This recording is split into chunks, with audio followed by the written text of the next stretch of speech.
हदीस का शाब्दिक अर्थ तो होता है नई बात, नया समाचार। हदीस एक अरबी शब्द है जिसका बहुवचन होता है अहदीस, अहादिस। पर ये जो अपन हिंदी में जब अहादिस बोलते हैं तो जरा अपना वाक्य बेसुरा सा हो जाता है। इसलिए मैं अहादिस का इस्तेमाल ना करके हदीसें इस्तेमाल करूंगा। जैसा अपन हिंदी में बहुवचन बनाते हैं तो वो ठीक है, उससे वाक्य बेसुरा नहीं होता। अच्छा, हदीस का एक पर्यायवाची सुन्ना भी है। सुन्नत या सुन्ना। सुन्ना का अर्थ होता है मार्ग या पद्धति, जीवन का एक मार्ग। तो यानी हदीस का अर्थ हुआ पैगंबर मोहम्मद के द्वारा बताई गई एक पद्धति। इसको ट्रेडिशन भी बोलते हैं, यानी परंपरा। अब सवाल ये है कि हदीस की जरूरत क्यों पड़ी और इसकी क्या कहना चाहिए, इसका इसका सैद्धांतिक आधार क्या है, इसका डॉक्ट्रिनल फाउंडेशन क्या है। तो हदीस की जरूरत कुरान की कुछ आयतों के कारण हमको पड़ी, कुरान के कुछ निर्देशों के कारण हमको हदीसों की जरूरत पड़ी। अब वो कुरान के निर्देश क्या हैं, मैं आपको उसको बताने के लिए कुरान की कुछ आयतें मुझे आपके सामने पढ़ना पड़ेगी। देखिए, कुरान की एक आयत है, चैप्टर नंबर 33 आयत 21, सूरा अल अहजाब। ये सूरा अल अहजाब है, चैप्टर नंबर 33 आयत 21। I quote, indeed in the messenger of Allah you have an excellent example to follow। यानी हम अपने शब्दों में कहें तो Mohammed is the supreme example of behaviour for Muslims to follow.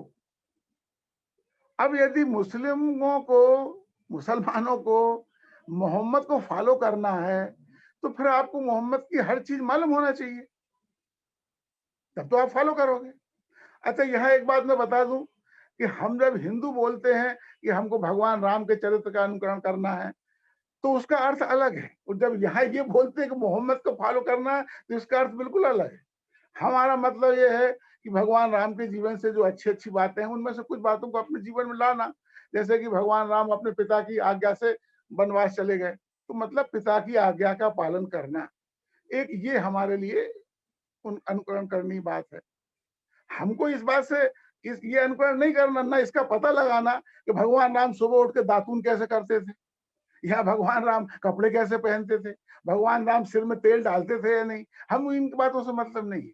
पर इस्लाम में मोहम्मद की एक एक छोटी छोटी बात को अनुकरण करना है आपको, कि वो सुबह उठ के दातून कैसे करते थे, फिर जब वो नमाज पढ़ते थे तो नमाज के पहले वजू कैसे करते थे, नमाज कैसे पढ़ते थे, खाना कैसे खाते थे, कपड़े कैसे पहनते थे, दाढ़ी बनाते थे तो क्या करते थे, बाएं तरफ से पहले उसरा चलाते थे या दाएं तरफ से। फिर इवन इस हद तक है कि भाई वो टॉयलेट जाते थे तो क्या दुआ करते थे, टॉयलेट के बाद क्या दुआ करते थे, यानी इवन टॉयलेट से लेकर बेडरूम तक वो जो कुछ करते थे सब की आपको नकल करना है। तो अब ये बड़ा कठिन काम है। तो इसके लिए जरूरत है कि उनके जीवन की एक एक बात आपको मालूम होना चाहिए, जब तो आप वो नकल करोगे, जब तो उसका अनुसरण करोगे। तो इसके लिए जरूरत है कि उनके जीवन की एक एक बात आपको मालूम हो। ठीक है, इस इसे ये सारी चीजें आपको कहाँ मिलेंगी, उनके जीवन की एक एक छोटी चीजें वो आपको मिलेंगी हदीस में। फिर कुरान की कुछ ऐसी आयतें हैं, जैसे कि मैं आपको एक पढ़ के सुनाता हूं। ये भी चैप्टर नंबर 3 आयत 32।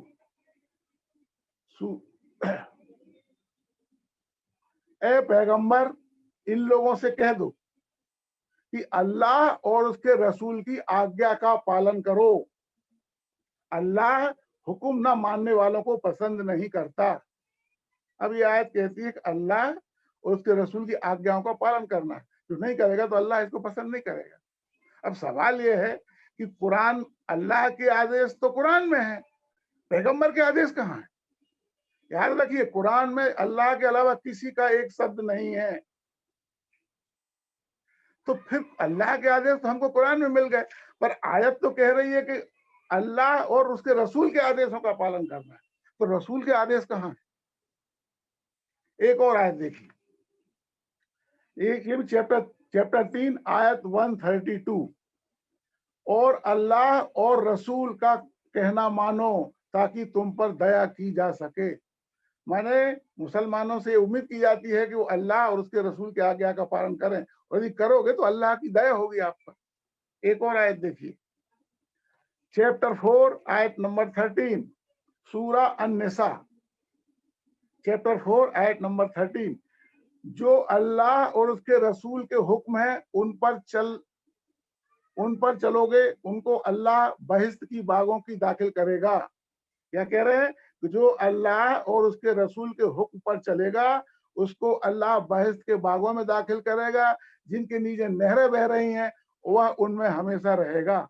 माने आप अल्लाह और उसके रसूल की यदि आज्ञाओं का पालन करोगे तो अल्लाह आपको जन्नत भेजेगा जहां बाग हैं, नहरें बह रही हैं, और आपको हमेशा उनमें रहना पड़ेगा। तो अब जरूरी है कि हमको मोहम्मद के आदेश भी मालूम हो, अकेले अल्लाह के आदेश से काम चलने वाला नहीं है।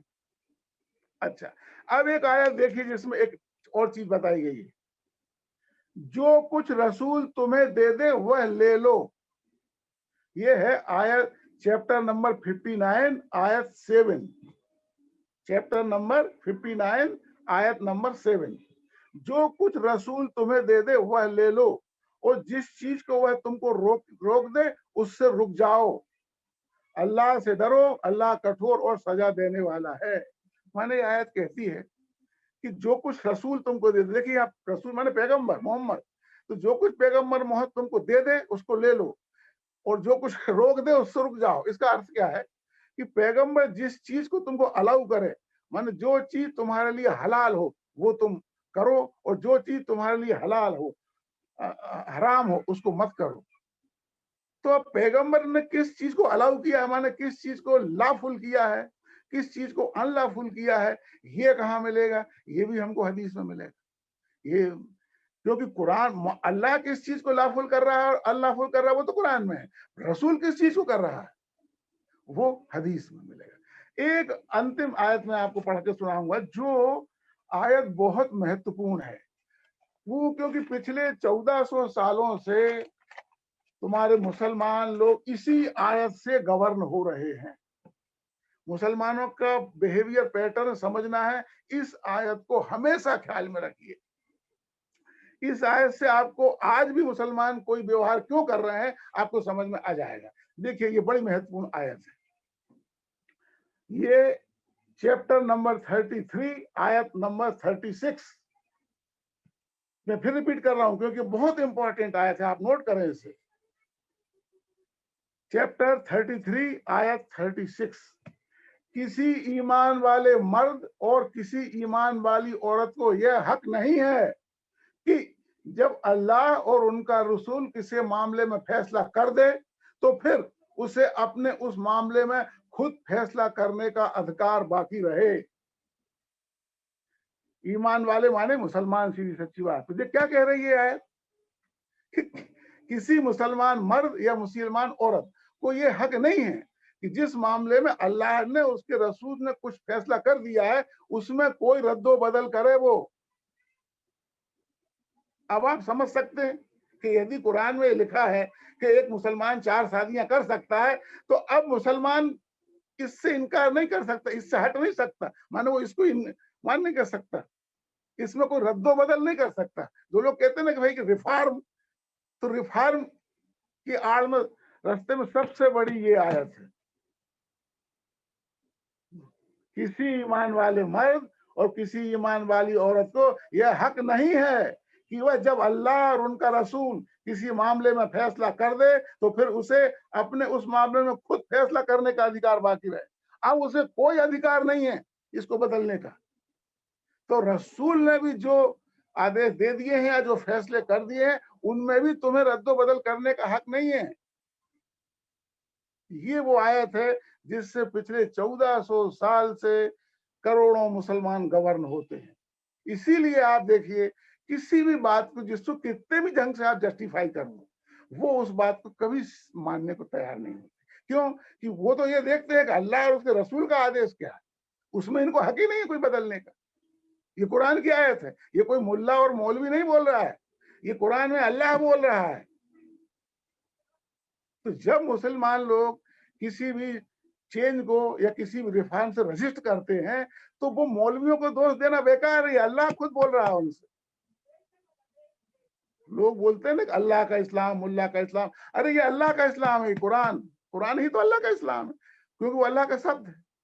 ये आयत बड़ी महत्वपूर्ण है और ये हर चीज को गवर्न करती है। पूरी मुस्लिम दुनिया के हर मुसलमान के माइंड सेट यहीं से बनता है। अच्छा, अब सवाल ये है कि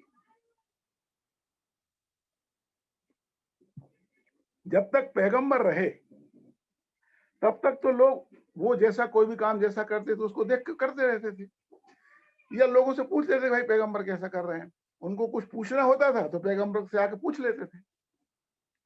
पर समस्या कब आई? पैगंबर के निधन के बाद। पैगंबर के निधन के बाद अब किससे पूछे? तो पैगंबर के जो साथी थे, जो हमेशा उनके साथ रहते थे, वो बताते थे लोगों को भाई कोई काम कैसे करना है, सुनना क्या है, मतलब इस मामले में सुनना क्या है। तो जो पैगंबर के साथी होते हैं, इनको बोलते हैं सहाबा। ये बड़ा महत्वपूर्ण शब्द है, याद रखिए इसे। सहाबा माने कंपेनियन, तो कंपेनियन ऑफ मोहम्मद माने सहाबा। तो जब पैगंबर का निधन हो गया तो सहाबा लोग ये बताते थे कि सुनना क्या है, पैगंबर के आदेश क्या हैं, कोई भी चीज कैसे करना है। और वो सहाबा भी इस आधार पे बताते थे कि पैगंबर कैसा करते थे, क्योंकि उनने पैगंबर को करते हुए देखा है, तो वो बताते थे, लोग उनकी बात मानते थे।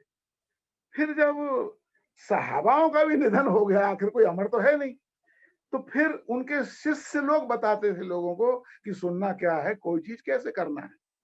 और सहाबा के शिष्यों को बोलते हैं तबाईन। और तबाईन के भी शिष्य थे। जब तबाईन भी नहीं रहे तो तबाईन के शिष्यों से पूछते थे भाई कैसा करना है, तो तबाईन के शिष्यों को बोलते हैं तबा तबाईन। तो एक श्रृंखला थी, पहले मोहम्मद को देख के करते थे, उनसे पूछ लेते थे, फिर सहाबा लोगों से पूछने लगे, फिर तबाईन, फिर तबा तबाईन, इस तरीके से चल रहा था। और इस्लाम का जो राज्य था पैगंबर के निधन के 25 साल के अंदर बहुत फैल गया। माने इधर पूरब में ईरान पूरा, पश्चिम में मिस्र तक वो पहुंच गया। तो अब क्या हुआ, ये सहाबा लोग भी अलग अलग बिखर गए। कुछ सहाबा मदीना में रह रहे थे, कुछ सहाबा मक्का में, कुछ कूफा में, कुछ बसरा में, कुछ दमिश्क में। तो वो जहां वो सहाबा रहते थे, वो जो बताते थे वो उस जगह का सुनना कहलाने लगा। जैसे कि भाई मदीना का सुनना, मक्का का सुनना, कूफा का सुनना, दमिश्क का सुनना। और कुछ कुछ लोग थोड़ी बहुत इन हदीसों को लिखते विखते भी रहते थे।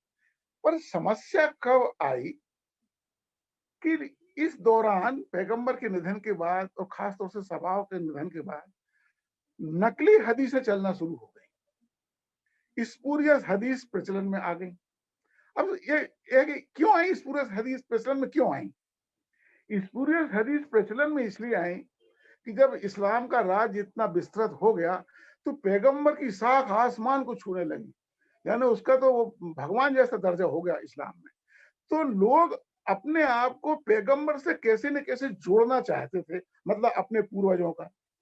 तो लोगों ने ऐसी नकली हदीसें चालू कर दी और इसके जोड़ने से क्या होता था, उनका और उनके परिवार की प्रतिष्ठा समाज में बहुत ऊपर उठ जाती थी।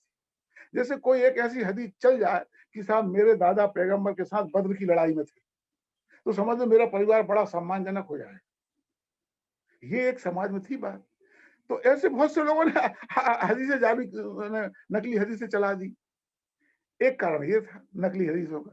दूसरा कारण ये था कि ये 4 खलीफा खत्म होने के बाद, यानी करबला की लड़ाई के बाद जो खलीफा बने वो उमैयद डायनेस्टी के थे।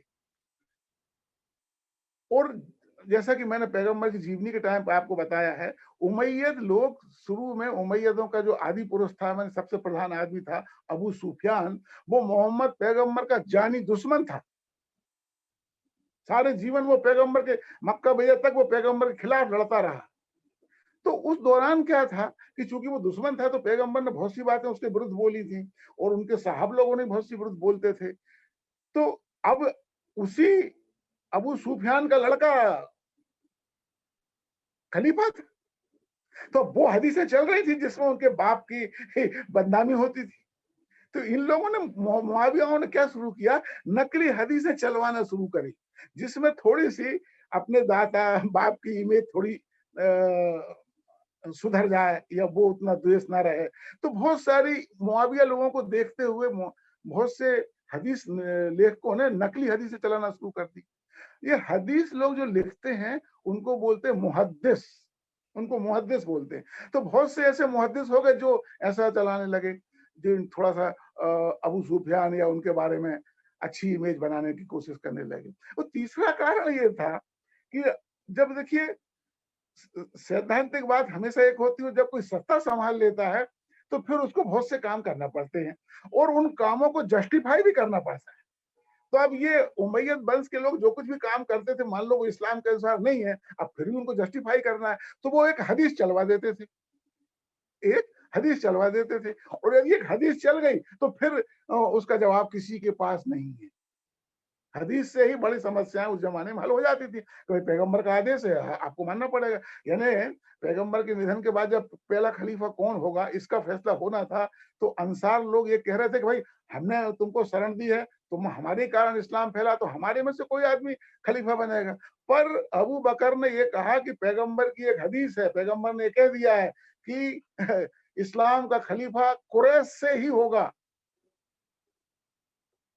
तो फिर अब सब चुप हो गए और उसी के आधार पे अबू बकर पहले खलीफा बने। तो हदीस की मुसलमान में बड़ी महत्व थी। तो एक समस्या ये हो गई थी। अब इतनी अधिक हदीसें नकली चलने लगी कि नकली और असली गड्डम-गड हो गए। कुछ जो समझदार लोग थे वो बड़े परेशान हुए। तो मुस्लिम कम्युनिटी में एक ये था कि कुछ कोई ऐसा कुछ किया जाए कि भाई नकली हदीसों को अलग किया जाए, असली हदीसों को जेन्युइन हदीस से अलग की जाए। ये चल रहा था उसमें। तो 9वीं शताब्दी के पहले पहले दशकों में माने 810 820 के आसपास पूरे इस्लामिक जगत में ऐसे लोग पैदा हुए जिन्होंने ये बीड़ा उठाया कि हम अ, अ, इन स्पूरियस हदीसों में से जेन्युइन हदीस अलग करके उसका एक संग्रह बनाएंगे ताकि इस समाज को फायदा हो और ये नकली हदीसों से जो नुकसान हो रहा है उससे बच सके और हमारा धर्म शुद्ध रहे। ऐसे आदमियों में एक आदमी था, उसका नाम था अबू बकर सॉरी बुखारी। उसका नाम नाम बड़ा लंबा चौड़ा है। अब उतना लंबा अपन नाम नहीं ले सकते मैं, पर उसका नाम आपको पढ़ के बता रहा हूँ। और जितने भी इमाम थे सबके ऐसे बड़े लंबे लंबे नाम थे। देखिए इनका नाम है इमामुल मुहद्दिसीन अबू अब्दुल्लाह मोहम्मद बिन इस्माइल बिन इब्राहिम बुखारी। इतना लंबा नाम था इनका। अब इतना लंबा नाम तो नहीं ले सकते, अपन बोलेंगे सिर्फ इमाम बुखारी। तो उनमें से इमाम बुखारी पहला आदमी था जिसने ये बीड़ा उठाया और इसका जन्म हुआ था 817 में। मैं ये सन क्यों बता रहा हूं, ताकि आपको ये पता लग सके कि पैगंबर के निधन के कितने साल बाद हदीसों का संकलन शुरू हुआ। क्योंकि बाद में ये एक बड़ा बहस है, जो लोग हदीसों को नहीं मानते वो यही तर्क देते हैं तो ये पैगंबर के मरने के 200-250 साल बाद इनका संकलन हुआ, हम कैसे माने कि ये भी सही है। तो एक तर्क, इसलिए मैं सन बता रहा हूँ कि कौन सा मुहद्दिस का जन्म कब हुआ और उसका निधन कब हुआ। तो सबसे पहला काम शुरू उठाया इस बीड़ा कि स्पूरियस हदीसों में से जेन्युइन हदीस अलग करने का बुखारी ने, और इसका जन्म हुआ था 817 में और निधन हुआ 874 में। ये इसका जन्म हुआ था बुखारा। बुखारा माने आज का जो उज्बेकिस्तान है, उज्बेकिस्तान की राजधानी ताशकंद और ताशकंद से करीब 40-45 किलोमीटर दूर बुखारा है। बुखारा पहले एक बड़ा प्रसिद्ध शहर हो गया है, बहुत पुराना शहर है बुखारा।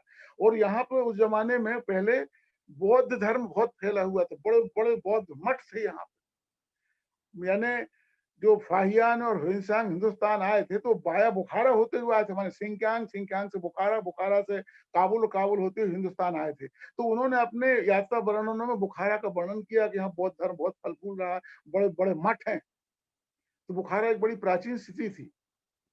थोड़ा सा विषयांतर होगा पर एक बात मैं आपसे कहूँ कि हमारे यहाँ लोग ये कहते हैं कि पुष्यमित्र शुंग ने बौद्ध धर्म मठों को नष्ट कर दिया, इसलिए भारत से बौद्ध धर्म खत्म हो गया। मैं कहता हूँ ठीक है, पुष्यमित्र शुंग ने हिंदुस्तान में कर दिया, क्या पुष्यमित्र बुखारा के बौद्ध मठ भी खत्म करने गया था क्या? नहीं, पुष्यमित्र बुखारा नहीं गया बेचारा, वो कुछ और लोगों ने वहां नष्ट किया फिर इसको। खैर यह चर्चा अपन बाद में करेंगे। तो बुखारा में इसका जन्म हुआ था, इसलिए बुखारी कहलाता है। और करीब 11 साल की उम्र तब इसकी थी, तो ये इसके पिताजी नहीं रहे, और 16 साल की उम्र में अपनी माँ के साथ मक्का चला गया। मक्का में रह के इसने इस्लाम वगैरह का अध्ययन शुरू किया, वहीं से इसने ये हदीसों का संकलन शुरू किया। फिर ये 2 साल मक्का रह के मदीना चला गया, तो 11 साल 7 साल मदीना में रहा, और फिर ये पूरे इस्लामिक जगत में घूमता रहा। मक्का, मदीना, बसरा, कूफा, बगदाद, दमिश्क और वहां में, और इसने हदीसों का संकलन किया। जो भी हदीसें मिली इसने संकलन। अब कहते हैं उसने यानी 3 लाख हदीसों का संकलन किया, और ये कुछ लोग तो 10 लाख भी बोलते हैं, पर अपन जानते हैं ये सब एग्जैगरेशन है। और इसने इन हदीसों में से स्पूरियस हदीस और जेन्युइन हदीसों का अलग अलग किया, और करीब 7,300-400 हदीस को जेन्युइन माना, ऑथेंटिक माना, और उनका एक संग्रह प्रकाशित किया, और उसी संग्रह को बोलते हैं सही बुखारी। इसमें करीब 7,300-400 के आसपास हदीसें हैं, और ये इसके इंग्लिश ट्रांसलेशन अवेलेबल है 9 वॉल्यूम में, अमेज़न पे अवेलेबल है किसी को देखना हो तो। और ये सबसे ऑथेंटिक हदीसों में से इसकी गिनती होती है। फिर एक दूसरा आदमी हुआ इमाम मुस्लिम। इमाम मुस्लिम का जन्म हुआ था ये भी 810 और 874 में इसका निधन हो गया था। तो देखिए सब 810-20 के आसपास ही पैदा हुए थे। इसने भी हदीसों का संकलन किया, कहते हैं इसने 5 लाख हदीसों का संकलन किया, और इसने भी छांट के एक कलेक्शन, एक अपना संकलन बनाया जिसमें 7,700 हदीसें हैं। सही मुस्लिम कहलाता है, मुस्लिम की हदीसें। फिर इसी तरीके से मैंने बताया ना, उस युग में एक ऐसे बौद्धिक लोगों का अचानक हुए जिनने ये काम अपने जुम्मे लिया। तो इनमें से एक बुखारी थे, एक मुस्लिम थे, फिर एक हुए दाऊद, अबू दाऊद। तो अबू दाऊद का भी एक हदीसों का कलेक्शन है जिसको बोलते हैं सुन्ना अबू दाऊद। अंग्रेजी में देखेंगे तो SUNAN, तो सुनन अबू दाऊद भी इसको बोलते हैं। फिर एक इमाम, और सुनन अबू दाऊद का जन्म भी 888 में मरे, तो उसी पीरियड में सब हुए देखिए। फिर एक बहुत हुए इमाम तिरमिजी, इनका भी एक कलेक्शन है जिसको बोलते हैं जामे तिरमिजी। फिर एक नसाई हुए इमाम नसाई, तो उसको भी, उनका भी एक कलेक्शन है, और नसाई का जन्म भी 830 और 915 में निधन हुआ। फिर एक हुआ इब्न माजा, इनका भी एक कलेक्शन है, और उसको इब्न माजा के नाम से ही जानते हैं। तो ये जो 6 नाम मैंने बताए, हदीस के और भी कलेक्शन थे, पर इन 6 को ही स्क्रिप्चर का दर्जा दिया गया, मतलब धर्म ग्रंथ माना गया। और इन 6 हदीस संकलनों को बोलते हैं सिहह सित्तह, माने 6 सत्य। इनको 6 सत्य बोलते हैं, सिहह सत्य ही इनको स्क्रिप्चर का दर्जा प्राप्त, माने ये धर्म ग्रंथ के बराबर सम्मान है इनको, इनकी मान्यता है। और इन 6 में भी पहले 2 बुखारी के और मुस्लिम की हदीस संकलन सबसे ऑथेंटिक मानी जाती हैं, इसीलिए इनको सही बुखारी बोलते हैं। सही बुखारी माने, सही माने ऑथेंटिक। तो ये सही शब्द केवल 2 लोगों के साथ लगता है, बुखारी और मुस्लिम की हदीसों के साथ। माने बुखारी और मुस्लिम की सबसे ऑथेंटिक हदीसें हैं। कोई हदीस यदि बुखारी में है, माने उसमें ज्यादा बहस की गुंजाइश नहीं है, वो सही है। और यदि कोई हदीस बुखारी में भी है और मुस्लिम में भी है, फिर तो कहना ही क्या, वो तो फिर कुरान का दर्जा मिल जाता है उसको, उसकी अथॉरिटी तो इतनी हो जाती है। तो इतने इन संकलनों के बाद अब थोड़ा सा ये देखना पड़ेगा, बताऊंगा मैं कि हदीस होती क्या है। हदीस के 2 हिस्से होते हैं। हदीस का एक हिस्सा होता है जिसको बोलते हैं उर्दू में या अरबी में असनद। असनद है, सनद का बहुवचन असनद। और दूसरा हिस्सा होता है तुम्हारे मतन, मतन माने पाठ। तो असनद को अंग्रेजी में बोलते हैं चेन ऑफ ट्रांसमीटर,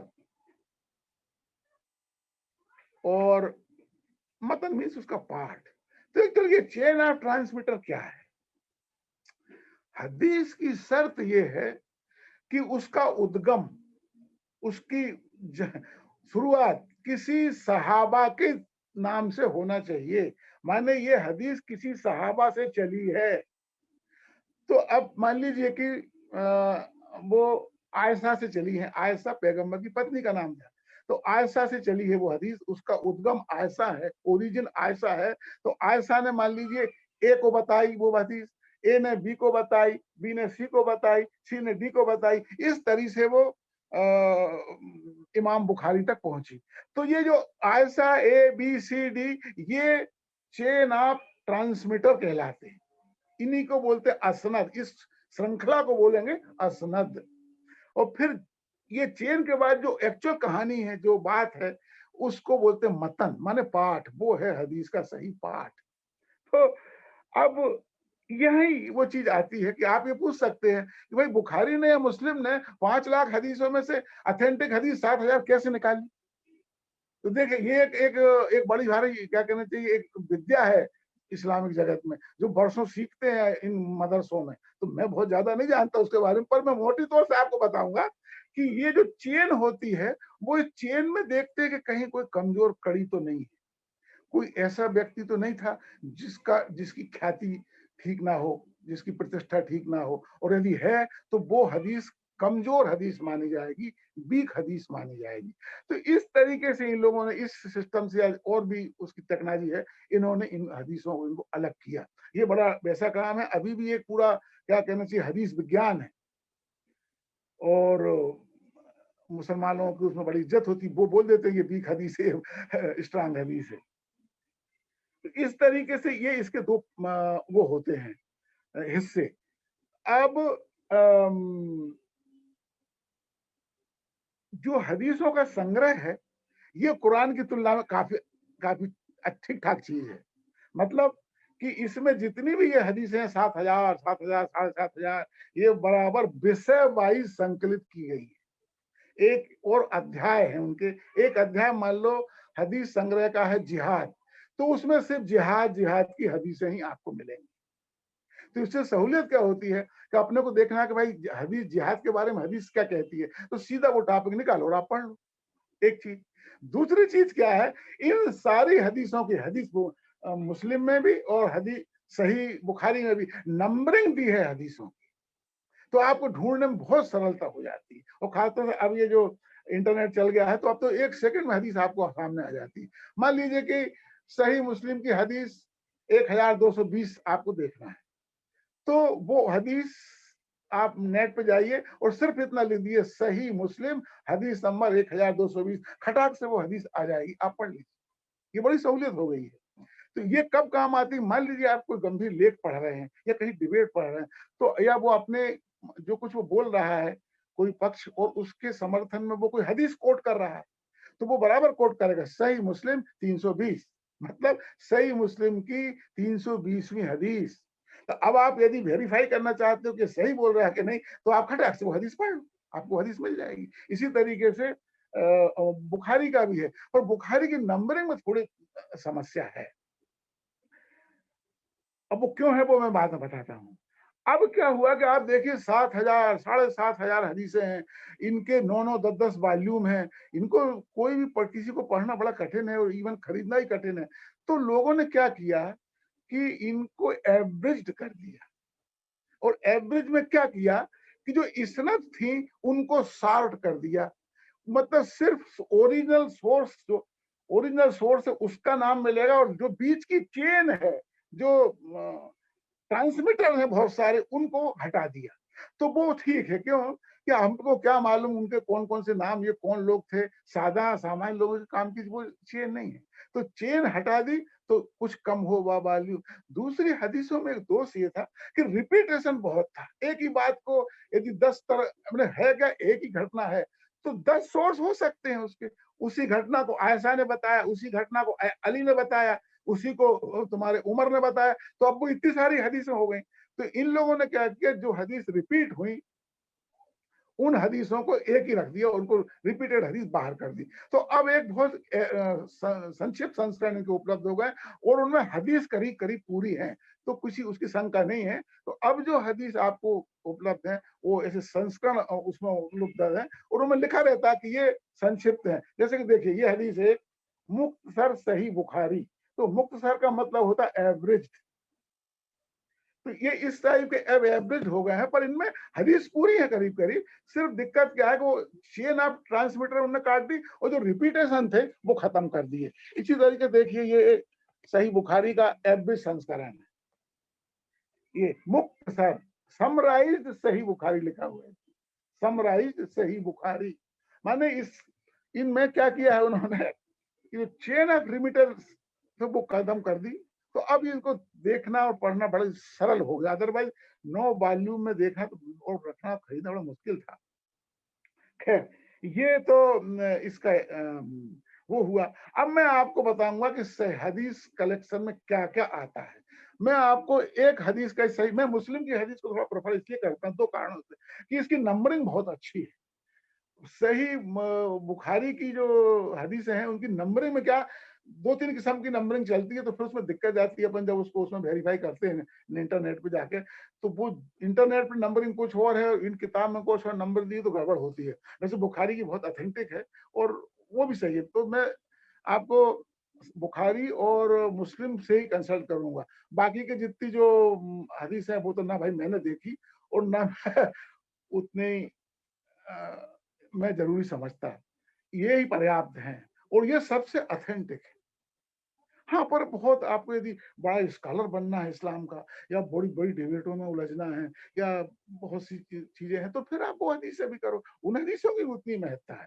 सुन्ना अबू दाऊद या इमाम तिरमिजी या इनके भी बहुत, ये भी बहुत महत्वपूर्ण हदीस है, ऐसी बात नहीं है। वो भी स्क्रिप्चर का दर्जा प्राप्त किए हुए हैं। तो अब देखिए कि हदीस संग्रह में सब्जेक्ट कौन कौन से हैं, उससे अपने को पता चलेगा कि हदीस में क्या क्या उपलब्ध है। देखिए मैं इसके हिंदी अनुवाद से ही आपको बताऊंगा कौन कौन से वो उपलब्ध है। जैसे सही मुस्लिम का पहला चैप्टर है आस्था माने ईमान। तो इसमें ईमान और आस्था से संबंधित जितनी भी हदीसें हैं आपको यहाँ मिलेंगी। दूसरा टॉपिक है शुद्धिकरण, तहारा अरबी में जिसको कहते हैं, यानी प्यूरिफिकेशन।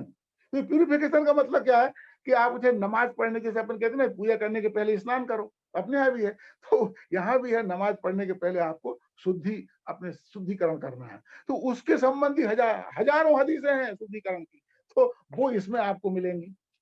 फिर प्रार्थना, सलफ माने नमाज। तो नमाज क्या करना है, कैसे करना है, जितनी किस्म की नमाजें होती हैं सबके विस्तृत वर्णन आपको इसमें हदीसें मिलेंगी और ये भी सब 500-600 हैं।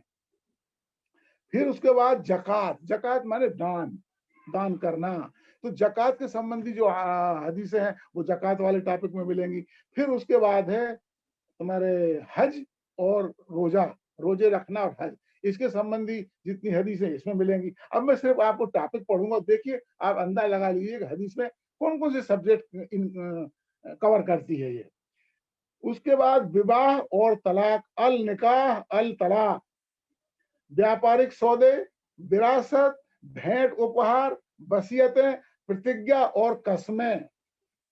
इन विषयों पे भी हदीसें हैं जो आपको यहाँ पे मिलेंगी। भाई व्यापारिक सौदों के इस्लामिक नियम क्या है, प्रतिज्ञा क्या है, कस्में किसकी खाना है किसकी नहीं खाना।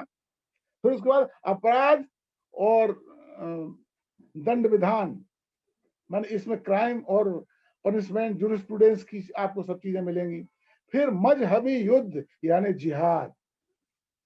हर हर हदीस कलेक्शन में एक जिहाद का टॉपिक है, हर हदीस कलेक्शन में। उसके बाद फिर आप देखिए शासन, एडमिनिस्ट्रेशन, एडमिनिस्ट्रेशन संबंधी हदीसें भी आपको मिलेंगी। शिकार और खान पान, इसके संबंधी आपको हदीसें यहाँ मिलेंगी। अब देखिए परिधान, साज सज्जा, सामान्य शिष्टाचार, अभिवादन, जादू, कविता और सपने, इनके संबंधी जो हदीस है वो इस टॉपिक में आपको मिलेंगी। आपको ये देखना है कि सपनों के बारे में पैगंबर का क्या विचार था, आप इस टॉपिक में देख सकते हैं। या सपनों के बारे में क्या निर्देश है मुसलमानों को पैगंबर की, वो आपको मिल जाएंगे इसमें। फिर देखिए मोहम्मद के बारे में, मोहम्मद तो जैसे अपन अंग्रेजी में कहते हैं ना मोहम्मद आन मोहम्मद, माने खुद मोहम्मद के अपने बारे में क्या विचार थे वो आपको इसमें मिलेंगे। पैगंबर के साथी, एक टॉपिक पूरा इस पे है जिसको सहाबा बोलते हैं, कंपेनियन। इसमें पैगंबर के जो साथी थे उनके बारे में है, वो कौन थे, कैसे थे, क्या था। और या मैं थोड़ा पैगंबर के साथियों के बारे में आपको बताऊं, क्योंकि ये हदीस इन्हीं पे आधारित है, तो इनके बारे में थोड़ा सा मालूम होना चाहिए। पैगंबर के साथी यानी सहाबा का मतलब ये है कि जो पैगंबर के साथ काफी लंबा समय जिनने गुजारा है और जो उनके साथ रहे हैं, वो सब सहाबा थे। तो मोटे तौर से इनमें कौन लोग आते हैं, सबसे पहले पैगंबर की पत्नियां, वो हमेशा उनके साथ रहती थी। तो पैगंबर हर काम कर रहे हैं तो वो कौन बताएगा, वो उनकी पत्नी ही बताएंगी। फिर पैगंबर का, पैगंबर की पत्नियों में सबसे ज्यादा हदीसें हैं आयशा की, दो कारणों से। एक तो जब पैगंबर का निधन हुआ था तो आयशा की उम्र केवल 17 वर्ष थी, तो वो 17 वर्ष की तो थी बेचारी, काफी लंबे समय तक जी, तो सारी हदीसें उससे पूछी गई।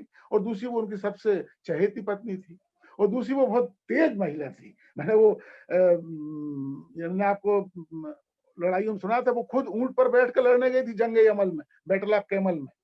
तो वो काफी वैसी महिला थी, दबंग महिला। वो सब चीजें बड़े, अभी आयशा की कुछ हदीसें मैं आपको बताऊंगा तो आप दंग रह जाओगे, वो कितनी ओपन बात करने वाली महिला थी। फिर दूसरे पत्नियों के बाद आते हैं, उनका एक नौकर था पर्सनल चीजें देखने वाला, उसका नाम था अनस। वो 10-12 साल उनका नौकर रहा, बिल्कुल छाया के माफिक उनके साथ चलता था। फिर उसके बाद इनके जैसे चाचा हैं अब्बास, इनके चाचा थे, और फिर इनके साथी अबू बकर, उमर, उस्मान, अली, ये लोग, ये सब प्रधान सहाबा हैं। और इन सब से ही आप देखेंगे हदीसों के उद्गम इनसे ही शुरू है।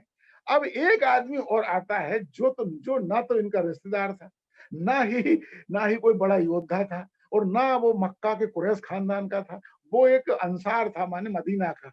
उसका नाम है अबू हुरैरा। अबू हुरैरा एक ऐसा आदमी था जिससे कोई खास महत्व पैगंबर के जीवन या बातें भी इस्लाम के इतिहास में नहीं है, पर उसको अजीब, यानी सही बुखारी की 7,000 हदीसों में से 3,500 हदीसों का उद्गम अबू हुरैरा से है। और यही हाल सही मुस्लिम में है। तो ये एक अद्भुत कैरेक्टर है, और ये आधे से ज्यादा हदीसें इसके नाम से हैं। तो ये उनके सहाबा लोग थे। ये इतने विस्तार से मैंने इसलिए बताया कि बार बार इनके नाम आएंगे तो आप सोचोगे यार ये हुरैरा कौन है या ये कौन है, तो ये थोड़ा सा मालूम होना चाहिए। उसके अलावा कुछ और भी नाम आएंगे, पर अब वो बहुत मामूली है उनकी। तो देखिए एक टॉपिक इस पे है साहब पे। फिर उसके बाद चर्चा होगी सद्गुण किसे कहते हैं, नियति क्या है, ज्ञान क्या है, अल्लाह की याद क्या है। ये थोड़े दार्शनिक किस्म के अध्याय हैं। फिर उसके बाद तौबा करना, तौबा तो आपने सब सुना होगा, रिपेंटेंस, पश्चाताप। फिर उसके बाद तौबा दो, तौबा 1 और तौबा 2 ऐसा है। इसमें काब बिन मलिक की कहानी है। और फिर उसके बाद है मक्कार लोग, यानी मुनाफिकीन, मुनाफिकीन माने हिपोक्रेट्स, हिपोक्रेट्स। तो ये अध्याय, इतने अध्याय इसे कवर करती है। अब आपने ध्यान से देखो तो जीवन के प्राय सभी पक्ष इसमें आ गए, प्राय सभी चीजें इसमें आ गई हैं। और इसमें अच्छा ही यही है कि बिल्कुल चैप्टर वाइज है, शायद ही कभी कुछ कोई जो ऐसी चीजें मिलेंगी जो उस चैप्टर से संबंधित नहीं है। अदरवाइज वो कुछ चैप्टर से ये बिल्कुल फेथफुली उसमें करती है। मुझे एक ही चैप्टर दिखा तुम्हारे ये इसमें एक जो चैप्टर है तुम्हारे निकाह और तलाक, निकाह और तलाक में गुलामों संबंधी सारी हदीसें इसमें है। माने निकाह और हला तलाक के टॉपिक में गुलाम गुलाम के संबंधी नियम कायदे सब उसमें दिए हुए हैं। अब उन्होंने जो सोच कर उसमें जोड़ा हो ऐसा, पर ये बहुत कम है। ये तो हदीस की एक प्राइमरी इंट्रोडक्शन मैंने दी। और अब मैं एक हदीस की एक बहुत अच्छी परिभाषा आपको दूंगा। इतना सब बताने के बाद वो परिभाषा अब आपको ज्यादा जमेगी। वो परिभाषा अली सिन्हा ने दी है। वो परिभाषा मुझे बड़ी अच्छी लगी, सेटिस्फैक्टरी लगी। एक अली सिन्हा की एक डिबेट है डॉक्टर बाहिल से, डॉक्टर पी ए बाहिल से। वो पूरी डिबेट हदीस पर ही है, पूरी करीब 40 पेज की डिबेट है वो, और पूरी हदीस पर ही है। यदि आप उसे पढ़े तो आप हदीस के बारे में अच्छी खासी जानकारी आपको हो सकती है। पर उस डिबेट में अली सिन्हा ने हदीस की एक डेफिनेशन दी। वो डेफिनेशन अब मैं आपको सुनाता हूँ, और वो डेफिनेशन एक सेटिस्फैक्टरी डेफिनेशन है मेरे हिसाब से। सुनिए, हदीस are stories about Mohammed that passes generation from one generation to another, that passed from one generation to another until they were collected and written down about 200 years later. ये अच्छी definition है। फिर तो सुनाता हूं मैं आपको। हदीस are stories about Mohammed that passed from one generation to another until they were collected and written down about 200 years later. इस डेफिनेशन में सब चीजें आ गई हैं मेरे ख्याल से। ठीक है, ये हदीस, उसका इतिहास वो क्या है, उसके बारे में हुई। अब मैं आपको कुछ हदीस पढ़ के सुनाऊंगा, जिससे अब आपको एक्चुअल हदीस है क्या वो आपको पता लगेगा। तो मैं सबसे पहले बुखारी की ही हदीस आपको पढ़ाऊंगा, क्योंकि सुनाऊंगा। और बुखारी की हदीस की खासियत ये है, इसमें एक टॉपिक ऐसा है पहला ही जो मुस्लिम में नहीं है, पर मेरी नजर से वो महत्वपूर्ण है। और वो टॉपिक का नाम है आगा आगाज बही का बयान। आगाज बही का बयान मतलब बही कैसे आई। बही माने आयत आने की, आयत को बही बोलते हैं। तो ये इस्लाम का जन्म कहाँ से शुरू हुआ कि जब पैगंबर को अल्लाह के मैसेज मिलना शुरू हुए, और वो वही है। तो ये यही सब इस्लाम का जन्म हुआ। तो इसलिए इसके संबंधी हदीस एक महत्वपूर्ण हदीस है। तो मैं इसकी एक हदीस आपको सुनाता हूँ कि इस आगाज बही को अंग्रेजी में इसका नाम है द बुक ऑफ रेवलेशन। इसी का जो इंग्लिश ट्रांसलेशन है, तो इसमें इसको दिया है द बुक ऑफ रेवलेशन। ये जो हिंदी ट्रांसलेशन है, मैं इसको इसलिए ज्यादा वो नहीं मानता कि ये है तो कहने को हिंदी, पर वास्तव में ये उर्दू ट्रांसलेशन है जिसे देवनागरी लिपि में लिख दिया गया है। तो अब उर्दू के कई शब्द ऐसे आते हैं जिनका अपने को अर्थ नहीं मालूम होता, तो फिर मैं उसमें अंग्रेजी में देख लेता हूँ, उससे उससे उस बात को अपन समझ लेते हैं। आप भी चाहें तो ये काम कर सकते हैं। अब ये पहली हदीस देखिए, हदीस कैसी होती है, क्या चीज होती है। मैं आपको पहली हदीस पढ़ के सुनाता हूँ। आयशा रजी से रिवायत है कि, आयशा रजी से रिवायत है कि, एक बात एक चीज और बता दूं, आयशा रजी, रजी का क्या मतलब, ये एक शॉर्ट फॉर्म है काय का, रजी उल्लाहु अनहु।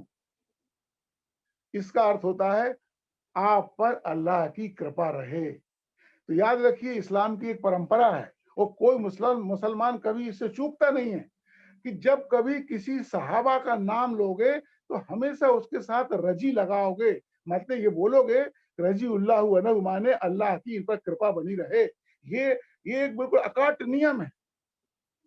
कोई मुसलमान कभी ये गलती नहीं कर सकता कि वो उसमें रजी न लगाए, और यदि नहीं लगाता तो उसको बहुत बुरा माना जाता है। इसी तरीके से एक चीज और बता दूं, क्योंकि ये भी बार बार आएगी, पैगंबर मोहम्मद का नाम किसी भी रूप में आए उसके बाद आपको मिलेगा सल, शॉर्ट फॉर्म।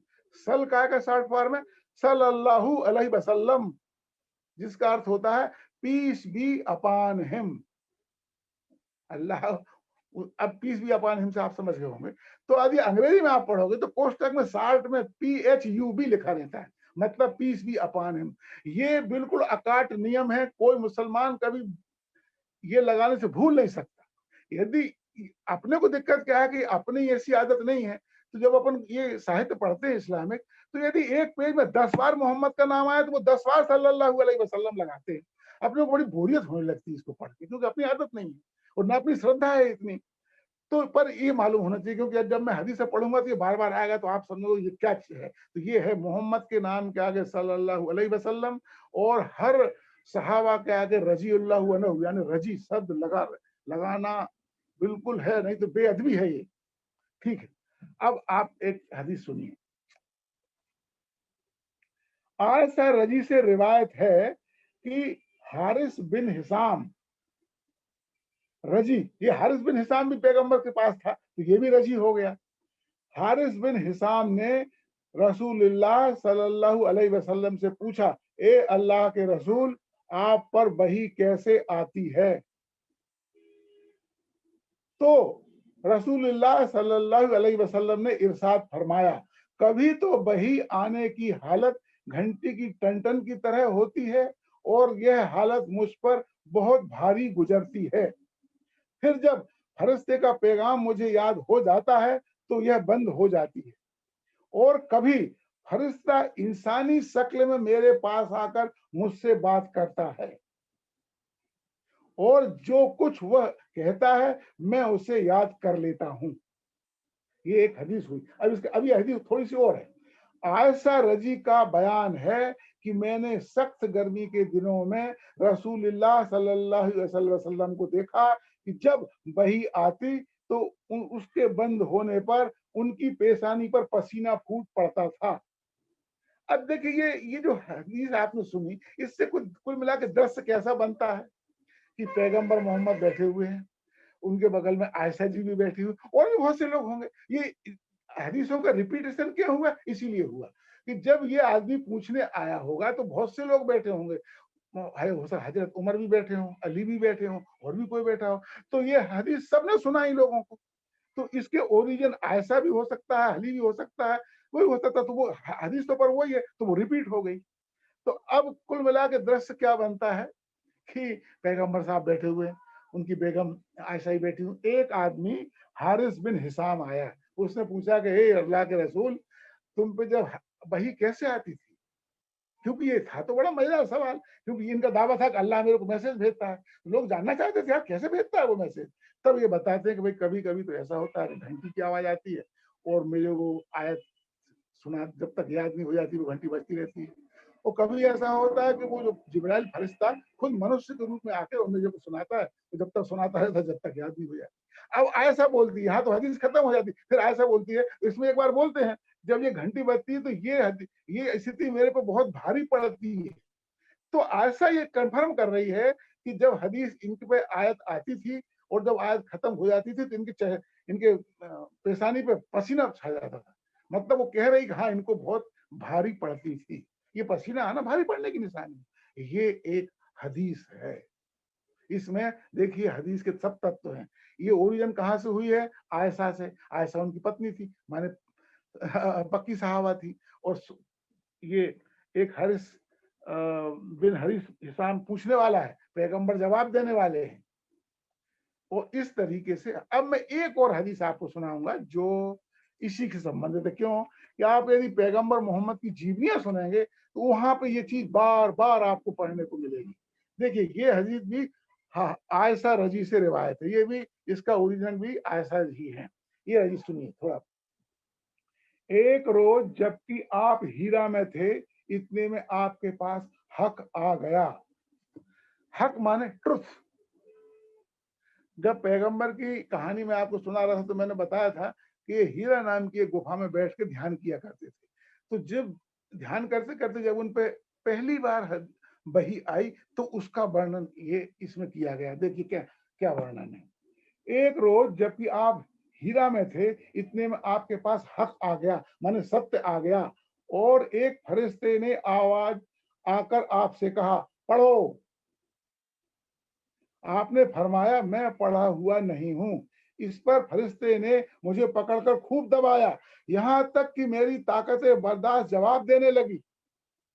फिर उसने मुझे छोड़ दिया और कहा, पढ़ो। मैंने कहा, मैं तो पढ़ा हुआ नहीं हूं।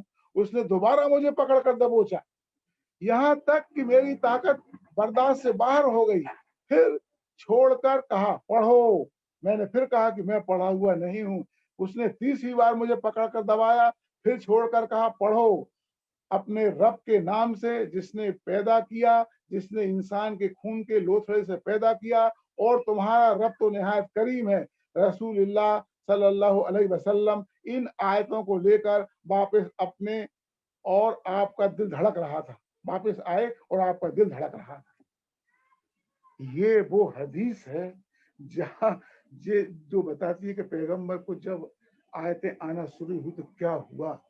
अब आप देख रहे हैं कि हदीसों का एक काम क्या है, आप यदि पैगंबर की जीवनी पढ़ेंगे ना, तो जब पैगंबर की इस स्टेज पे आएगा कि उनको वही मिलने लगी, तो यही कहानी आपको पढ़ने को मिलेगी। अब ये कहानी बायोग्राफरों को कहां से मिली? इसी हदीस से। तो हदीस का एक काम क्या है? पैगंबर की जीवन की घटनाएं आपको बताता है। और यदि हदीसों को ठीक से जमा दिया जाए ना, तो पैगंबर की जीवनी बन जाएगी। एक्चुअली हदीस पैगंबर की जीवनी ही है। अब मैं ये आप देख रहे हैं कि ये हदीस है। अब इसका एक उपयोग और आपको बताता हूं। मैंने जब कुरान पे व्याख्यान दिया था, तो आपको पहली जो आयत आई थी वो पढ़ के सुनाई थी। यदि आप लोगों को थोड़ी बहुत भी याद हो, तो आप देखेंगे वो यही आयत है। और मैं फिर से आपको पढ़ के सुनाता हूं। देखिए, पहली आयत जो उसको मिली थी, पढ़ो अपने रब के नाम के साथ जिसने पैदा किया मनुष्य को जम हुए खून के एक लोथड़े से। पढ़ो, हाल यह है कि तुम्हारा रब बड़ा ही उदार है, जिसने कलम के द्वारा शिक्षा दी। ये कुरान की पहली आयत है, जो कि सूरा चैप्टर नंबर 96 में दी हुई। अब हदीस का एक और उपयोग समझिए। ये जो आयत आई, इसका बैकग्राउंड क्या है? ये कहां से मिलेगा? ये आपको हदीस में मिलेगा। तो जो मैंने बताया था कि हदीस को, कुरान की आयतों को समझने के लिए तफसीर की जरूरत पड़ती है। तो तफसीर कहां से बनती है? तफसीर इन हदीसों से बनती है। तफसीर वाले ने ये हदीस पढ़ी और जब इसकी वो तफसीर लिखने लगा, इस घटना का उल्लेख करके आपको समझा दी। तो हदीस, कुरान को समझने के लिए हदीस बहुत जरूरी है। तो आपने देखा हदीस के कितने उपयोग हैं। हदीस एक्चुअली, सच बताएं, जो हदीस सबसे काम की चीज है मुसलमानों के लिए। वो उनके जीवन के रोजमर्रे के चीजें बताती है कि क्या करना है। ठीक है। अब ये पहली हदीस और पहला वो मैंने आपको पढ़ के बताई। अब मैं चाहता हूं कि हदीस का जो हदीस इस टॉपिक की, जिसको बोलते ईमान, ईमान मैंने फेथ क्या है, द बुक ऑफ फेथ। तो बुक ऑफ फेथ में पहली हदीस है, मैं किसकी बोल रहा हूं? सही मुस्लिम। सही मुस्लिम की जो किताब है, देखिए ये बुक ऑफ ईमान से क्या मतलब है कि इस्लाम के 5 पिलर्स हैं, 5 पिलर हैं इस्लाम के। पहला पिलर यही, जिसको शहादा बोलते हैं, कलमा भी बोलते हैं या ईमान भी बोलते हैं। दूसरा पिलर क्या है? नमाज। तीसरा पिलर क्या है? रोजे। चौथा पिलर क्या है? हज। और पांचवा पिलर है जकात। तो ये जो ईमान है, ये पहला पिलर जो है उससे संबंधित है। तो वो बहुत महत्व, अच्छा मेरी नजर में हदीसों में सबसे महत्वपूर्ण यही टॉपिक है। ये थोड़ा गंभीर भी है और इसमें वो चीजें दी हुई हैं जो इस्लाम की समझ पैदा करती है। इसलिए ये बहुत महत्वपूर्ण टॉपिक है और मैं इसको, इसकी कुछ हदीसों की चर्चा आपसे करूंगा ताकि इस्लाम को समझने में आपको मदद मिले। देखिए, इसकी पहली हदीस है जिसको मैं पूरी पढ़ के सुनाऊंगा और आपको लगेगा कि यहाँ भी आपको हदीस का रसास्वादन करने को मिलेगा कि हदीस क्या चीज होती है। देखिए, अल्लाह के पैगंबर फरमाते हैं, इस्लाम की मांग, हाँ नहीं थोड़ा एक थोड़ा पहले शुरू करता हूँ। एक आदमी बहुत दूर से चलकर मोहम्मद के पास आया, फिर भी थकावट का कोई आभास दिए बिना मोहम्मद से पूछता है, मोहम्मद मुझे अल इस्लाम के बारे में बताइए। अल्लाह के पैगंबर फरमाते हैं, इस्लाम की मांग है कि तुम यह गवाही दो कि अल्लाह के सिवा कोई अन्य आराध्य नहीं है और मोहम्मद अल्लाह का रसूल है, और तुम नमाज अपनाओ, जकात अदा करो, रमजान में रोजा रखो और हज पर जाओ। ये इस्लाम है। अब और आगे सुनिए जो इसका असली पेच है। पूछताछ करने वाला जब चला गया तो मोहम्मद उमर से कहते हैं, वह जिब्राइल था जो पूछने आया था। वो आम आदमी नहीं था, वो जिब्राइल था, फरिश्ता था। वो तुम लोगों को मजहब की शिक्षा देने के लिए तुम लोगों के पास आया था। मैंने पैगंबर ये कह रहा है कि वो आदमी जो आया था वो कोई आम आदमी नहीं था, वो फरिश्ता था जिब्राइल। पर उसने ये प्रश्न इसलिए पूछा कि तुम लोग जो यहाँ बैठे हुए हो, जान लो कि मजहब क्या है। ईमान क्या है। ठीक है, अब देखिए ये जो हदीस है ये पहली हदीस है सही मुस्लिम की। अब मैं आपको बताऊंगा यही ठीक हदीस बुखारी में भी है, पर ये पहली नहीं है उसमें, ये पहली नहीं है, ये हदीस जो है उसमें पहली नहीं है, पर है ये हदीस। ये इसको बोलते हैं ईमान का बयान, किताबुल ईमान, बुक ऑफ फेथ अंग्रेजी में। अब इस हदीस को बुखारी में सुनिए। बुखारी में हदीसों के साथ अच्छा ही क्या है कि टाइटल दिए रहते हैं। इसका टाइटल है नबी सल्लल्लाहु अलैहि वसल्लम का फरमान, इस्लाम की बुनियाद 5 चीजों पर है। अब्दुल्ला बिन उमर, पर यहाँ ध्यान देखिए वहां भी उमर से है, यहाँ पर भी उमर से ओरिजिनेट हुई है। अब्दुल्ला बिन उमर रजी से रिवायत है कि रसूलुल्लाह सल्लल्लाहु अलैहि वसल्लम ने इरशाद फरमाया, इस्लाम की बुनियाद 5 चीजों पर रखी गई है। गवाही देना कि अल्लाह के अलावा कोई माबूद हकीकी नहीं है और मोहम्मद सल्लल्लाहु अलैहि वसल्लम को अल्लाह का रसूल मानना, नमाज कायम करना, ज़कात अदा करना, हज करना और रमजानुल मुबारक में रोजे रखना। वही बात बिल्कुल वही है, पर इसमें एक रूपक बनाया है कि एक आदमी आया और वो बड़े दूर से चल के आया था, पर थका हुआ बिल्कुल नहीं था। अब वो क्यों थकेगा भैया, वो तो फरिश्ता था।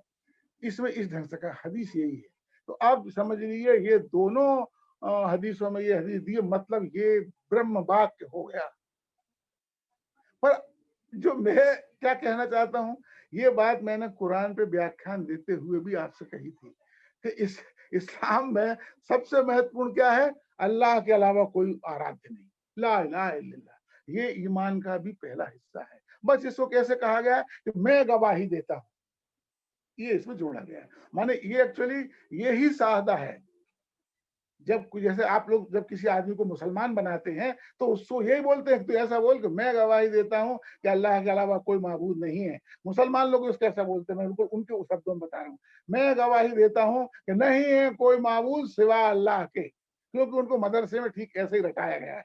ये there is no God except Allah, इसका उर्दू अनुवाद वो ऐसे ही करते हैं, नहीं है कोई माबूद सिवा अल्लाह के। तो ये यहाँ पर भी यही चीज है।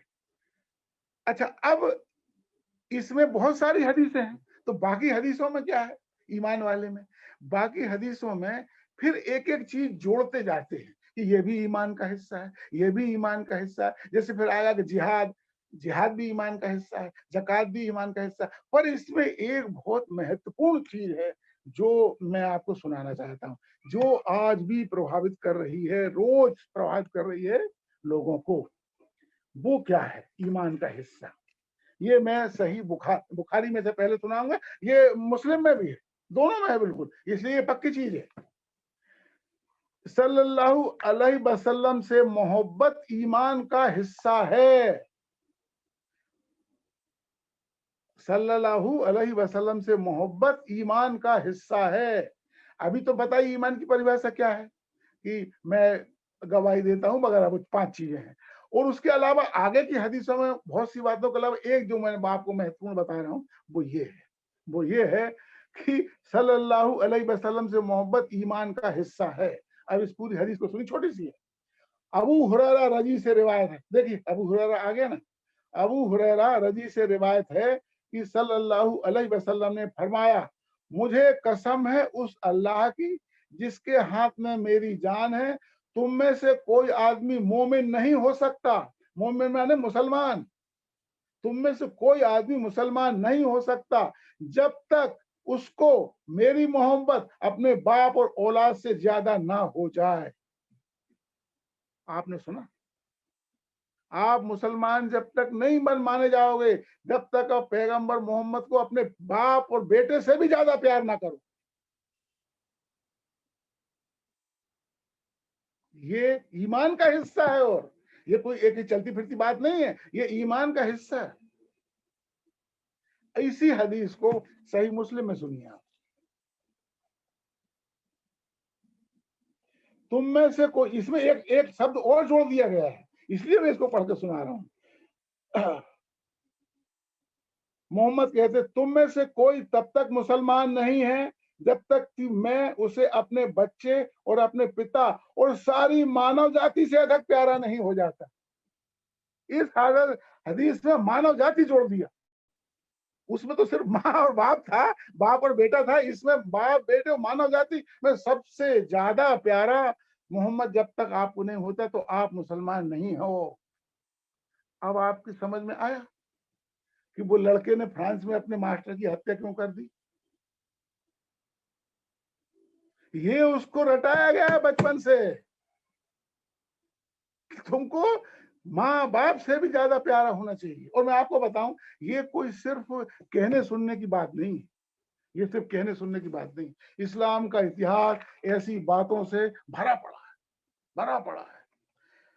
खुद पैगंबर के जमाने में ऐसे ऐसे लोग हुए हैं जिन्होंने पैगंबर को खुश करने के लिए या पैगंबर ये दिखाने के लिए कि मैं पैगंबर को दुनिया में सबसे ज्यादा चाहता हूं, अपने बाप की हत्या की, अपने बाप की हत्या की। तुम्हारे एक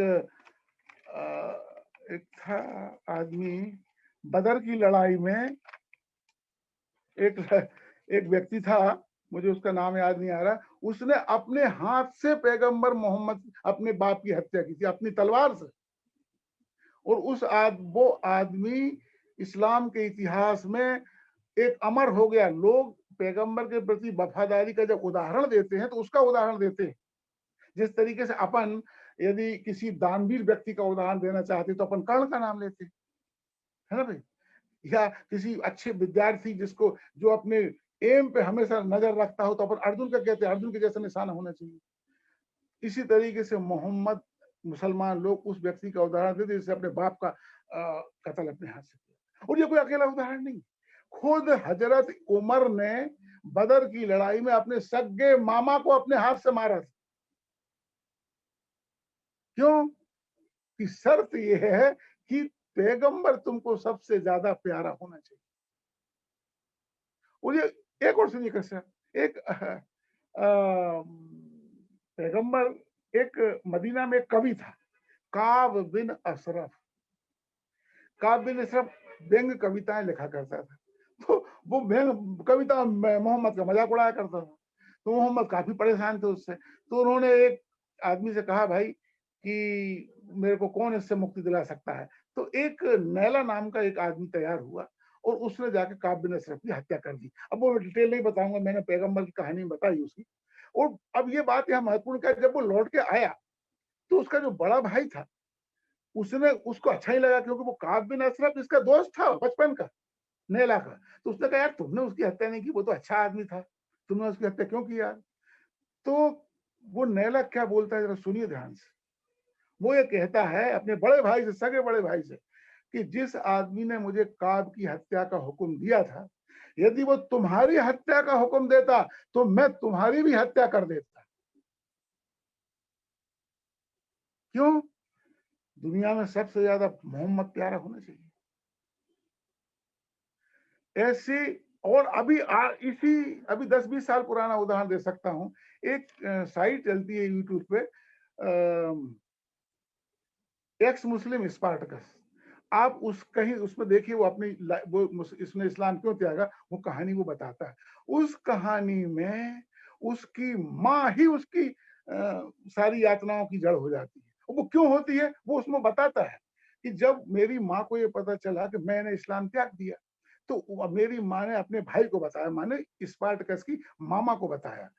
तो मामा ने कहा भाई इसको सजा हम देंगे। तो माँ होने के नाते माँ थोड़ी झिझकी, तो वो उसके भाई ने उससे कहा कि नहीं, यदि तुम्हें मुसलमान होना है तो तुम हदीस याद करो कि मोहम्मद बाप और बेटे से भी ज्यादा प्यारा होना चाहिए। इस हदीस के आगे वो माँ बेबस हो गई बेचारी। और फिर उसको काफी कष्ट दिए। वो अपनी चर्चा का विषय नहीं है, आप उसको सुने तो आपको पता लग जाए। तो ये जो हदीस है आज भी जिंदा है और ये ऑपरेशन में है ऐसा नहीं है। तो एक हदीस जो है आज भी आपको दिख रही है। तो सवाल ये उठता है कि ये तो ईमान हो गया। ईमान पे मैंने बताया ना बहुत हदीस है, मैंने सिर्फ ये 2 चुनी है। अब क्या होता है, हर धर्म हर पंथ में एक प्रश्न उठता है। सभी धर्म में, सभी पंथों में, सभी गुरु, सभी आइडियोलॉजी में एक प्रश्न उठता है, सत्कर्म क्या है और दुष्कर्म क्या है। सत्कर्म क्या है और दुष्कर्म क्या है। तो अब इस्लाम में हम देखेंगे कि सत्कर्म क्या है और दुष्कर्म क्या है। ये हर धर्म में ये मुद्दा है, हर पंथ में, हर सेक्ट में ये बात उठती है। तो अब अपन इस्लाम में देखेंगे कि हदीस हमको सत्कर्म बताती है, क्या सत्कर्म है और क्या दुष्कर्म है। इसकी हदीस का अपन थोड़ा सा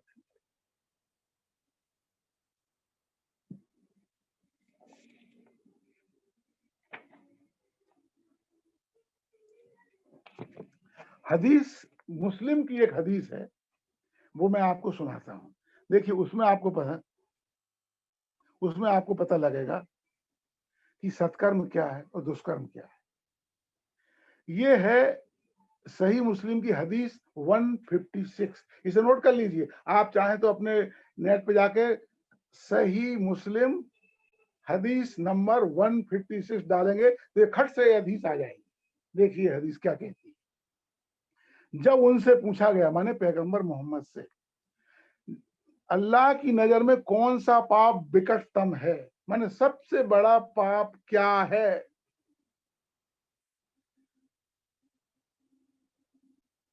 तो पैगंबर जवाब देते हैं, यह कि तुम अल्लाह की जात में किसी और को शरीक करो। ये सबसे बड़ा पाप है, ये सबसे बड़ा विकटतम पाप है। अपने बच्चे का कत्ल और पड़ोसी की बीवी के व्यभिचार के का नंबर दूसरा और तीसरा है।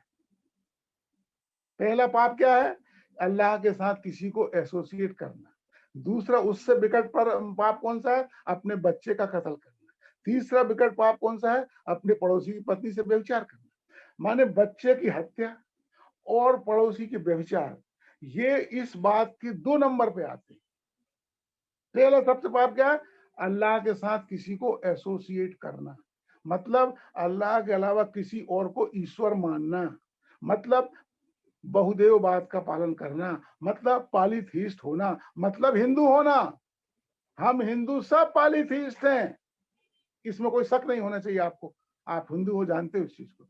यहां एक बड़ी मजेदार चीज ये है, ये वो चीज है जो आपको इस्लाम और हिंदू में अंतर बताएगी। लोग पूछते हैं सब धर्म समान है, सभी एक चीज कहते हैं। नहीं, हिंदू धर्म में ये चीज नहीं, हमारे यहाँ ये महत्वपूर्ण नहीं है कि आप फेथ, आपकी फेथ क्या है, आप एक ईश्वर को मानते हो या 10 ईश्वर को मानते हो या नहीं मानते, ये महत्वपूर्ण नहीं है। हमारे महत्वपूर्ण क्या है, आपके कर्म कैसे। यहाँ कर्म की कोई चर्चा नहीं हो रही है, बल्कि यदि बुरे कर्म है तो वो बाद में आते हैं। पहले क्या है, एक खुदा को मानना, ये सबसे अपने सब नहीं मानते तो ये सबसे बड़ा पाप है। और उसका अपोजिट, यदि एक खुदा कोई मानते हो तो सबसे बड़ा पुण्य कर रहे हैं आप। सीधी सी बात है। तो उनके, आप देखिए, ये हिंदू और धर्म और इस्लाम में सबसे बड़ा फर्क है।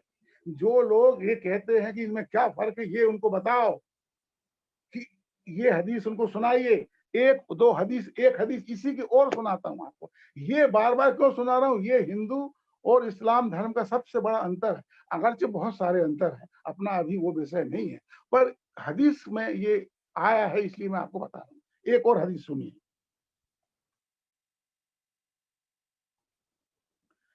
ये हदीस ऐसी है, हाँ, एक एक आदमी ने, ये थोड़ी सी लंबी है, पर है बहुत क्लियर हदीस।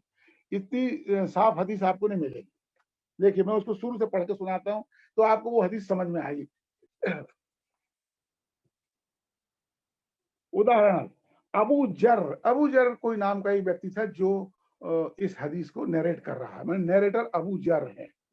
अबू जर बताते हैं कि एक बार वे और मोहम्मद साथ साथ चल रहे थे, तो मोहम्मद उन्हें छोड़कर कहीं अन्यत्र चल दिए और कह गए कि मेरे लौटने तक कहीं यहीं रुकना। थोड़ी देर में मोहम्मद आंख से ओझल हो गए, पर अबू जर कुछ आवाजें सुनते रहे। उन्होंने पैगंबर के साथ किसी अनर्थ के घटने की आशंका हुई, पर तब भी उनका हुक्म याद करके वे अपनी जगह पर जमे रहे। जब मोहम्मद लौटे तो अबू जर ने उनसे उन आवाजों की वजह जाननी चाहिए। मोहम्मद का उत्तर दिया, जरा इस उत्तर को ध्यान से सुनिए। वह जिब्राइल था। उनको वो जो आदमी जिससे बात हो रही थी वो जिब्राइल था, फरिश्ता था। पैगंबर की हदीसें ऐसी हैं। वो जिब्राइल था जो मेरे पास आया और बोला, जो तुम्हारी मिल्लत में रहते हुए अल्लाह के साथ किसी और को जोड़े बगैर मर जाता है वह जन्नत में जाएगा। आगे सुनिए, मैंने कहा क्या तब भी जबकि उसने चोरी की हो या व्यभिचार किया हो? उन्होंने कहा हाँ तब भी जबकि उसने व्यभिचार किया हो या चोरी की हो। ये एक हदीस है, हदीस नंबर 2174। नोट करिए इसे, 2174 सही मुस्लिम की हदीस है ये। वो कह रहे हैं इसमें पैगंबर, एक मैं पहले सुना चुका हूँ, दूसरी लीजिए कि यदि आप अल्लाह के साथ किसी को एसोसिएट नहीं करते, माने आप मोनोथीस्ट रहे आते हो, माने सीधी बात मुसलमान रहे आते हो, तो आप जन्नत जाओगे। और भले ही आप व्यभिचार करो, भले ही आप चोरी करो। ये फर्क है हिंदू धर्म और मुसलमान धर्म। हम लोग व्यवहार से जानते हैं, इसलिए कोई ग्रंथ या उस पढ़ने की जरूरत नहीं है कि अपने रोजमर्रा के जीवन में कोई रोज पूजा करता है या बड़े दान करता, पर यदि उसके कर्म अच्छे नहीं होते तो अपन उसको अच्छा नहीं मानते। अपन क्या बोलते, अरे ये तो साला बगला भगत है, यहाँ दिन भर आरती करता और वहां जाके ऐसा करता है। अपने यहाँ कर्म की महत्वता है, हर जगह ये चीज बताई गई है। तुलसीदास जी एक चौपाई है, कर्म प्रधान विश्व कर राखा, जो जस करहि सो तस फल चाखा। हमारे यहाँ ये नहीं कहा तुलसीदास जी ने कि सिर्फ राम को मानो तो ठीक है और कर्म कुछ भी करो, नहीं। हमारे यहाँ तो एक इतनी बड़ी सुविधा है कि आप राम को ना भी मानो पर कर्म यदि आपके अच्छे हैं तो कोई दिक्कत नहीं। और हमारे यहाँ स्वर्ग नरक का जो भी है वो यही है कि अच्छे कर्म करोगे तो स्वर्ग जाओगे, बुरे कर्म करोगे नरक जाओ। ऐसा नहीं है कि राम की पूजा करो और चाहे कितने बुरे कर्म करो आप तो स्वर्ग जाओ, नहीं। पर इस्लाम में ये है। मैंने ये 2 हदीसें आपको पढ़ के सुनाई, तो सही मुस्लिम की हदीसें हैं, ये कोई छोटी मोटी चीज नहीं है कि आप व्यभिचार करो, आप चोरी करो, झांके डालो, इवन अपने बच्चे की हत्या कर दो, उससे भी बुरा है अल्लाह के अलावा किसी की पूजा करना। ये हदीस जब मैंने पढ़ी तो मुझे इतिहास की वो घटना खटाक से समझ में आ गई। जब तुम्हारे ये खिलाफत मूवमेंट चला था तो ये 2 मौलाना थे, एक मौलाना मोहम्मद अली और मौलाना शौकत अली। उस जमाने में तो गांधी जी से उनके बड़े अच्छे संबंध थे जब खिलाफत आंदोलन चलता रहा। गांधी जी को वो जीसस बोलते थे। फिर जब ये खिलाफत आंदोलन असफल हो गया और ये मुसलमान लोग निराश हो गए और सब खत्म ही हो गया, वो असफल हो गया खिलाफत आंदोलन, तो इसी मौलाना मोहम्मद अली ने 2 जगह, एक बार लखनऊ में और एक बार शायद बंबई में, भरी सभा में ये कहा कि एक चोर और व्यभिचारी मुसलमान गांधी जी से अच्छा है। जब मैंने पहली बार ये पढ़ा तो मैं दंग रह गया। मैंने कहा एक मौलाना इतना समझदार आदमी कैसे ये बात कह सकता है, और उसने कही। और ये इतिहास में सब जगह भरी पड़ी, सब जानते हैं इस चीज को। तो आखिर उसका क्या था आधार? वो कोई हवा में बात नहीं कर रहा था, ये हदीस है, ये हदीस उसने उसको ये सिखाया। मैं एक बात आपको बताऊं, ये मौलाना मुल्ले जो कुछ भी बोलते हैं ये कोई हवा में नहीं बोलते, या तो कुरान में है या हदीस में है। आए दिन आपको ऐसी आश्चर्यजनक चीजें सुनने को मिलेंगी, आप समझे यार ऐसा कैसे हो सकता है, या कोई धर्म ऐसा कैसे बोल सकता है, पर है। एक और आपको अभी ताजी ताजी बताता हूँ। कुछ दिन पहले तुम्हारे असदुद्दीन ओवैसी ने कहा कि हर व्यक्ति जन्म से मुसलमान होता है, और ये तो उसके माँ बाप है जो उसे हिंदू, सिख, क्रिश्चियन या कुछ बना देते हैं। बड़ा हल्ला मचा, क्योंकि है भी एक अजीब सी बात कि हर आदमी जन्म से मुसलमान होता है। जरा आप कल्पना करिए, हर आदमी जन्म से मुसलमान है, माने भगवान राम मुसलमान थे और चंद्रगुप्त मौर्य और चाणक्य मुसलमान थे जन्म से। क्या मजेदार है, चंद्रगुप्त विक्रमादित्य तुम्हारा मुसलमान था एक्चुअली जन्म से, असदुद्दीन ओवैसी के अनुसार। या तुम्हारे शिवाजी और गुरु गोविंद सिंह वाकई में जन्म से मुसलमान थे, वो तो बाद में गुरु तेग बहादुर ने उनको सिख बना दिया। अब क्या हुआ कि जब उसने ये बयान दिया तो पूरे देश में हल्ला मच गया। अर्णव गोस्वामी ने पकड़ा उसको अपनी साइड पे और उससे बार ये उसको धुनना शुरू किया। पर मैं उसको ध्यान से देख रहा था, असदुद्दीन ओवैसी सिर्फ एक बात कह रहा कि मेरा धर्म यही कहता है मेरे धर्म ग्रंथों में यही लिखा है और इस देश में अपने धर्म को मानने का हक मेरा संविधान मुझे देता है, इसलिए मैं ये बोल रहा हूं। अब आप भी सोचोगे यार ये क्या चक्कर है? जी नहीं, एक हदीस इसकी भी है। लिखिए हदीस का नंबर 6423, सही मुस्लिम 6423, 6423 की हदीस यही बात कहती है जो असदुद्दीन ओवैसी कह रहा था, यही बात कहती है। तो असदुद्दीन ओवैसी कोई गलत नहीं कह रहा और वो तो बैरिस्टर है, वकील है, बिल्कुल सही वकीली पॉइंट ले रहा था कि मेरे धर्म ग्रंथ मुझे सिखाते, मैं तो बोल रहा हूँ, आपको नहीं जान रही तो आप जानो, और मेरा संविधान मुझे हक देता है अपने धर्म को पालन करने का। तो बात ये है कि लोगों को आश्चर्य होता है, ऐसी आश्चर्यजनक चीजों से भरी पड़ी है हदीसें। मैंने तो आपको सिर्फ एक एक दो ही बताई और आगे आप देखेंगे ऐसी बहुत सारी चीजें आएंगी और आज तो बस इतना ही।